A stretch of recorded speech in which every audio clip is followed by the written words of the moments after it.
윤석열 정권 들어서 작년 53조 추가 세수 발생했고요. 올해 59조 세수펑 난다고 발표했습니다. 100조 이상의 세수 추계 실패는 단순 오류가 아니라 경제 실패이자 재정 파탄 수준임을 잘 알고 계실 겁니다. 세수 진도율 격차가 매달 1% 정도 늘었는데 8월에는 13.5%까지 벌어진 거 잘 아실 겁니다. 이대로라면 연말에 세수 결선 59조가 아니라 73조도 가능하다는 분석이 있습니다. 59조 세수 펑크 거기에서 그친다는 보장이 있습니까? 만약에 또 틀리면 비난에 그치지 않을 겁니다. 국민의 이름으로 고발하겠습니다. 어디부터 답변 드릴까요? 지금 세수 펑크에 대해서 자신 있어요? 59조? 우선 세수는 59조로 막을 자신은 있어요? 100조 이상 지금 세수 오차 발생시켰는데. 간단한 건 말씀드릴게요. 방금도 언급하셨지만은 지난해 53조, 금년에 59조, 작년에는 추가 더 들어왔고 이번에는 좀 부족할 것으로 전망된다. 그런 전망에 관해서 말씀하셨지 않습니까? 윤석열 정부 들어와서 저희들이 직접 세수 전망을 지난해 새로 한 겁니다. 해서 한 50조 넘게 이상 들어온다. 그렇게 예상을 했고 그것을 가지고 작년에 2차 추경을 한 겁니다. 규모가 상당 규모의 오차가 발생했습니다. 그 원인은 아까 제가 잠깐 말씀드렸습니다. 그래서 큰 틀에서 보면은 제가 세수 전망과 관련해서는 좀 쉽게 말씀드리면 1승 1패한 겁니다. 그래서 이 부분을 더 잘해야 되겠다. 탁구쳐요? 이 부분을 더 잘해야 되겠다. 제가 그는 기재위에서도 말씀드렸습니다. 그래서 더 잘해야 되니까 개선을 해야 되겠다. 도대체? 한 번은 제대로 맞췄고 한 번은 상당 규모의 오차가 났다. 이 말씀을 드리는 겁니다. 그래서 이걸 개선하기 위해서 국제기구 전문가들의 자문까지 이제 받아가면서 추가로 하겠다. 그리고 국회 예정처와 협업을 강화하겠다. 이 말씀을 드렸고 사실은 이번 금년의 세수 전망치는 정부가 제시를 했고 또 2개월 뒤에 국회 예정처에서 한 전망하고 사실은 같은 전망을 금년에 낸 겁니다. 그거 가지고 운영을 했고 국회에서 의결을 했고 지금 하다 보니까 경제 상황이 많이 바뀌어서 저희들이 정확하게 추계를 못한 그 아쉬움은 여전히 있다. 그래서 더 정확하게 또 하는 방식 등등을 전부 리뷰하면서 개선 방식을 또 모색하겠다. 이 말씀은 제가 수차례 드린 바 있습니다. 근데 초과 세수가 발생하는 거하고 펑크가 나는 건 어마어마한 차이가 있는 거예요. 그런데 전망에 그동안의 기재부가 세수 오차를 너무나 엉터리로 했기 때문에 그거에 간극을 메꾼 거죠. 작년에는 초과 세수가 발생할 게 빤한 상황에서. 근데 무슨 1승 1패 운운합니까? 역대급 그 세수 펑크에 한국은행에서 단기 차입금 113조를 끌어들여서 쓰고 있고요. 재정증권도 40조 31이나 발행하고 있어요. 완전 돌려막기 하는 거죠. 이자로 국민열세 3,100억이 나갔어요.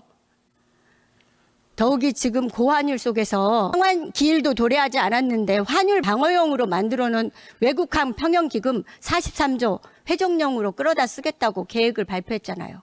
올해 20조, 내년에 43조. 환율 더 올라가면 어떻게 방어할 겁니까? 이렇게 적금해 놓은 돈까지 다 끌어다 쓰고 정작 근데 외평기금은 자금이 부족해가지고 내년에 채권 발행한답니다. 외평채 발행한대요. 18조. 지금 승인 올려놨잖아요. 이게 뭡니까?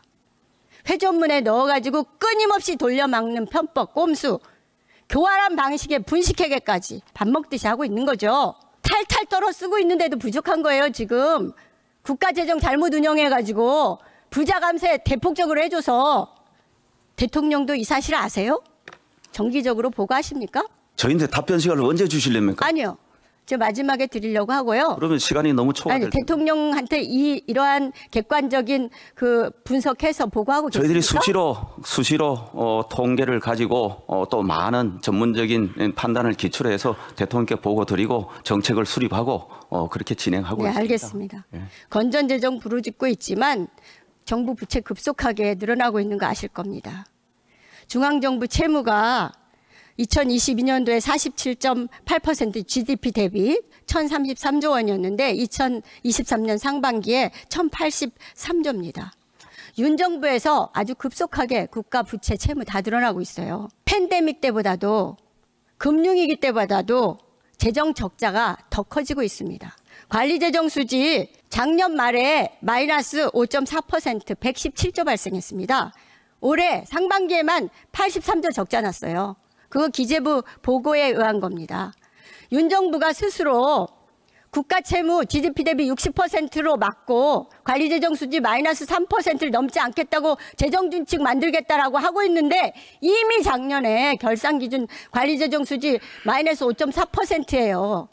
정부나 제대로 건전재정 유지하세요. 무슨 법으로 이거를 만들어요? 이미 다 어그러져서 지키지도 못하고 있는데. 그리고요, 지금 국가 채무를 안 늘리는 것처럼 속이기 위해서 공공기관 부채 늘리고 있습니다. 거기다 전가시키고 있는 거죠. 80몇 조씩. 국책은행 부채도 80몇 조 늘었어요. 그런 거는 D1, D2, D3 국가 부채에 다 들어가 있는 건데 국가 채무, 정부 일반 정부 부채만 가지고 건전재정 운운하고 계신 거죠. 완전히 혹세무민입니다. 내년에 근데 더 심각해질 겁니다. 아실 겁니다. 정부가 법인세 부자 감세 해준 거 내년부터 이제 세금 세수 효과로 집행이 되게 되는데 어떻게 하실 겁니까?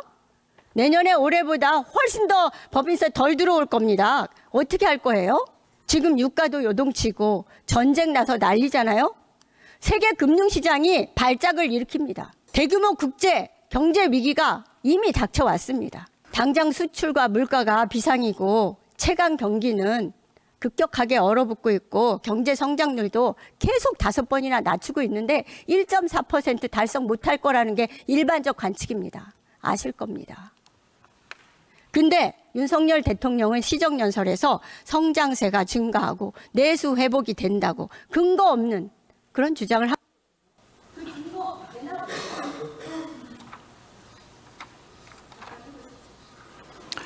어떻게 이 국가의 안보와 경제 위기와 재정 파탄 상황을 개선해 나갈지 계획을 한번 구체적으로 예, 의원님께서 이제 우리 국정의 곳곳에 여러 우려를 지적해 주시면서 좀 민생을 잘 살피고 경제 활력도 회복되고 또 재정도 부채가 더 늘어나면 안 되겠고 가계부채도 더 늘어나면 안 되고 등등 이런저런 걱정을 많이 해주셨습니다. 그 걱정하시는 취지는 제가 충분히 잘 이해를 하겠습니다.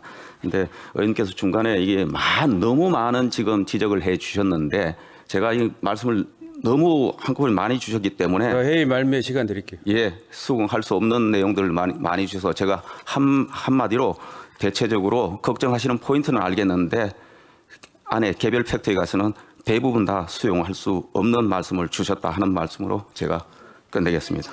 통계에 근거해서 말씀드렸다는 점 알아주시기 바랍니다. 고맙습니다.